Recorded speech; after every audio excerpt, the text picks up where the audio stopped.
Hello बच्चों, let's say this question. Assertion कह रहा है कि इफ QC, जिसे रिएक्शन कोशेंट कहते हैं, और KC is less than KC which is equilibrium constant, तो reaction moves in direction of reactance.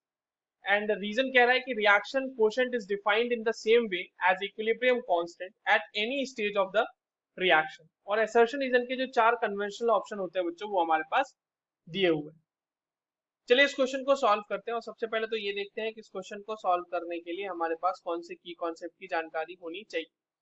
तो देखो, ये जो हमारे पास सवाल है बच्चों, ये basically relation between between KC and QC का सवाल है, equilibrium constant and reaction quotient का सवाल है। समझते हैं। जैसे हमारे पास मान लीजिए बच्चों कोई एक रिएक्शन है, ठीक है, जो ए है, हाइपोथेटिकल रिएक्शन ले रहा हूं, और यहाँ पर से आपको बी मिल रहा है, और इसके लिए मान लीजिए हमें लिखना होगा QC। तो QC क्या होगा? QC will be concentration of B raise to the power B divided by concentration of A raise to the power A। अब यहाँ पर ध्यान देना बच्चों कि यहाँ पर जो कंसंट्रेशंस है ना, जैसे concentration of B and concentration of A है, ये एट एनी टाइम, किसी भी टाइम पे है अदर देन इक्विलिब्रियम। इक्विलिब्रियम के समय को छोड़ के बाकी किसी भी टाइम का है ये कंसंट्रेशन। और वहीं पे जब आप KC लिखेंगे तो वो भी सेम एक्सप्रेशन होगा, B raise to the power B and A raise to the power A। But यहाँ जो कंसंट्रेशन होगा वो इक्विलिब्रियम के समय का कंसंट्रेशन होगा, ये हमें बात में ध्यान रखनी है बस। अब KC और QC के कुछ कंडीशंस देखिए। अगर KC आपका छोटा है KC, सॉरी, QC अगर छोटा है KC से, तो इस वक्त फॉरवर्ड रिएक्शन होगी। फॉरवर्ड डायरेक्शन फेवर्स होता है यहाँ पे, फेवर्ड, ठीक है।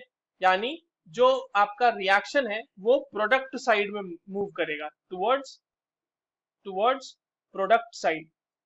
कैसे समझोगे इसको, ये समझो। देखो, इक्विलिब्रियम के ऊपर जो कुछ कंसंट्रेशन है रिएक्टेंट का या प्रोडक्ट का, उससे वो रेशियो छोटी आ रही है ना KC की, इसका मतलब रिएक्टेंट का कंसंट्रेशन अभी भी ज्यादा है और प्रोडक्ट का कंसंट्रेशन कम है।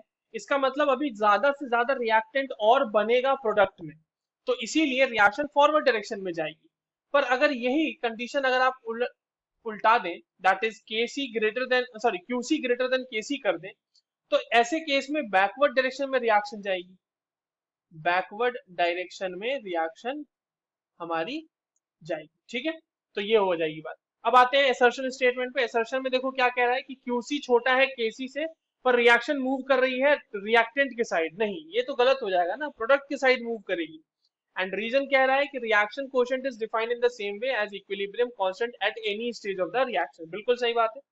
इक्विलिब्रियम पे भी अगर आप मान लो KC में ही अगर आपने इक्विलिब्रियम वाला कंसंट्रेशन रख दिया, तो वहां पर KC will be equal to QC, right. तो ये हो गई बात। तो रीजन आपका बिल्कुल सही है, असर्शन आपका गलत है। तो हमारा सही आंसर इसके हिसाब से हो जाएगा बच्चों option 4। Assertion is false but reason is true. I hope you understood this well. All the very best.